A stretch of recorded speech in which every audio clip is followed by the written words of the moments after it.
Devineni Avinash arrest అవుతారా? ప్రస్తుతం ఏదైతే తెలుగుదేశం పార్టీ కార్యాలయం మీద జరిగిందా అండి, ఆ రోజును కూడా మనం తప్పుబట్టాం.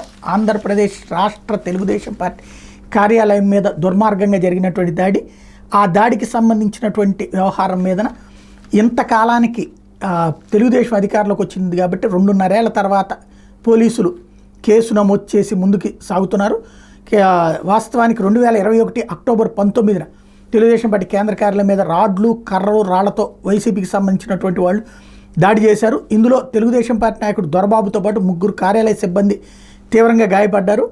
డీజీపీ కార్యాలయానికి కొన్ని మీటర్ల దూరంలో ఉన్నటువంటి ఈ సంఘటన జరిగిన పోలీసులు ఆనాడు వాళ్ళని అవతలకి వెళ్ళిపోండి అని రిక్వెస్ట్ చేశారు, కానీ పట్టుకుని అరెస్ట్ చేయలేదు.